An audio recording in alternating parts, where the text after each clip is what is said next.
Welcome to the A.T.TIPSCAST, exploring and investigating different implementation of assistive technology in public schools. I'm your host, Chris Bouguet. This is episode number 14, recorded on April 19th, 2008.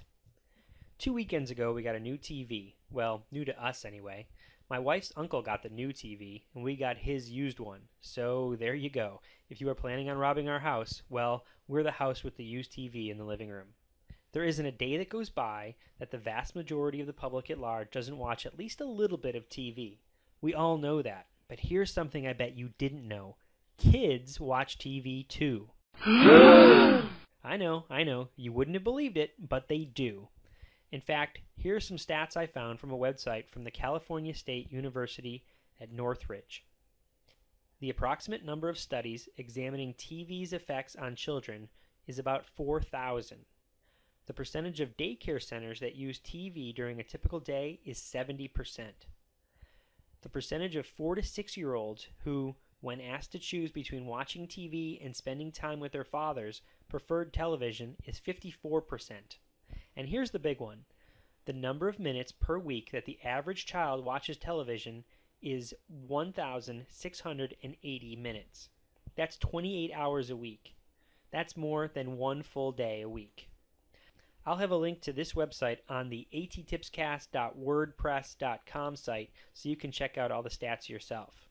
Okay, so what's my point with all this? Let's never let our kids watch TV again? Of course not. The point is that people are watching TV. Kids are watching TV. That isn't going to change anytime soon, so let's embrace that technology and let's start using it to assist students who are struggling. Now, I know that's not exactly fair because there are some really good shows out there that can be used to assist students who are struggling, and I want to share some of those with you. I encourage you to advocate for more shows that can be used to assist struggling students. So now let's tune in to A.T.TIP's number 20 through 23 TV shows for struggling students.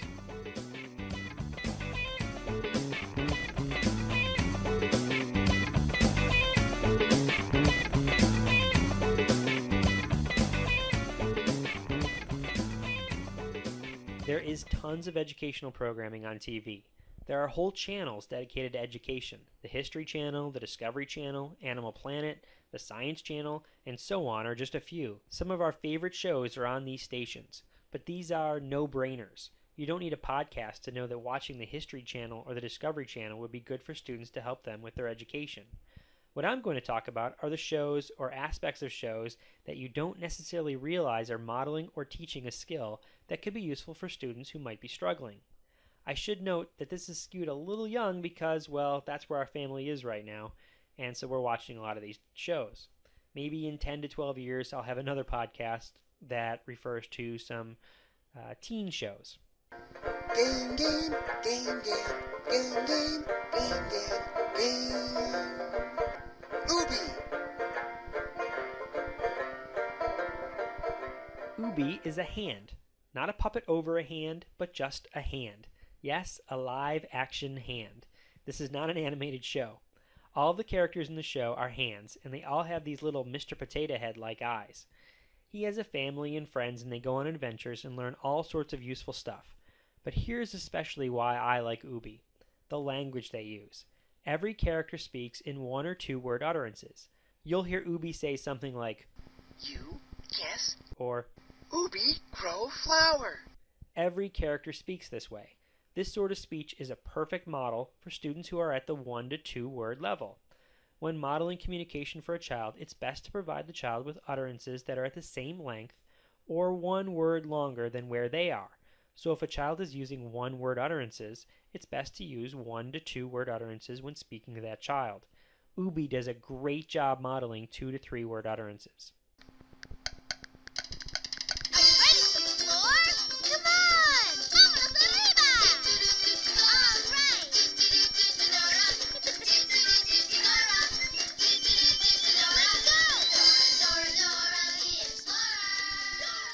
Dora the Explorer.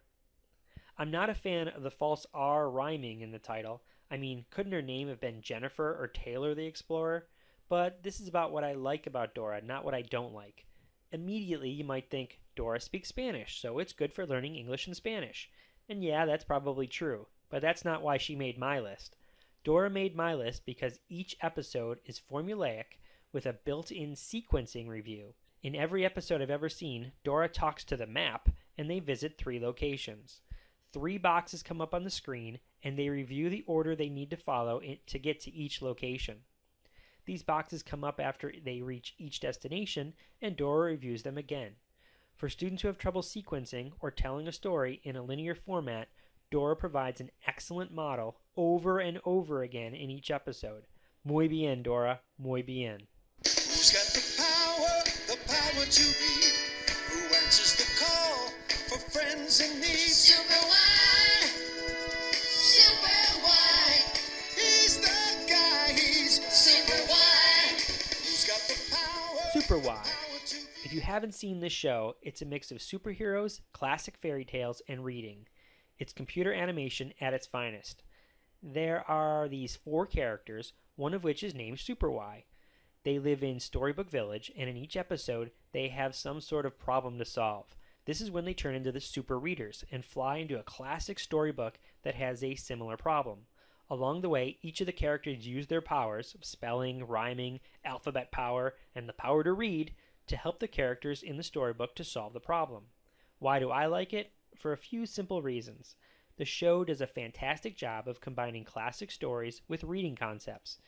It's like the creators of the show said, "What do kids like?" and then use that list to create the show. Superpowers, mysteries, finding hidden objects, listening to stories, and singing.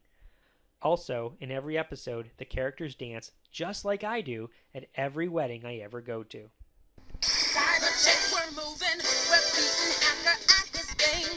Don't tell me that he's trying to hack the motherboard, we'll get him every time. Perfect world, freaky places that we've seen. We've got the power of 1, 2, 3, 4. Cyberchase. Christopher Lloyd and Gilbert Gottfried in the same show? Is it a dream? No, it's Cyberchase. This show is the one show on my list that is for a little bit of an older crowd.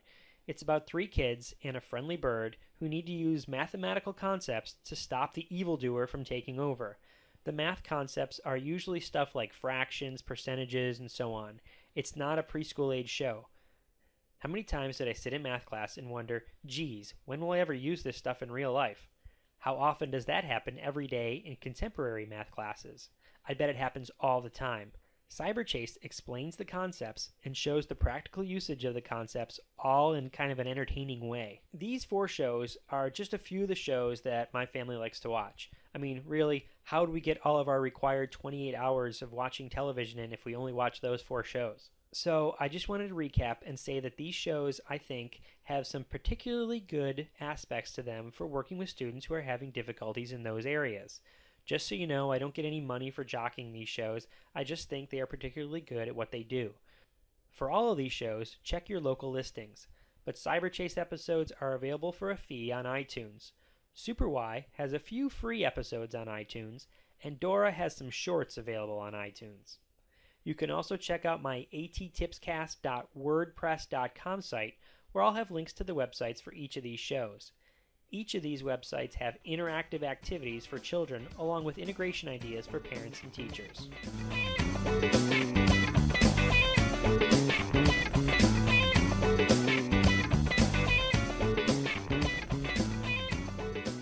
Just one quick announcement this week. My family, along with some of my coworkers, will be walking for cystic fibrosis on May 19th. We're hoping to raise some money for further research to combat that disease. If you can give even $1 and would like to sponsor the walk, please check out the www.cff.org/great_strides website to make a donation. Again, I'll have a link where you can make a donation on the A.T.TIPSCAST.wordpress.com site. Anything you can give, even the smallest little bit, would be appreciated. If you know a family who's been touched by cystic fibrosis, then you'll know why you should donate. If you don't know anyone with cystic fibrosis, please donate so that it can stay that way. That's about it for this episode. But before I sign off, I wanted to invite you to tell me about your favorite television shows. Let me know what TV shows you've used to help students that are struggling. Leave a comment on the website or drop me a line at attipscast@gmail.com. Until next time, may all your interventions be inclusive, and may all your strategies be supportive.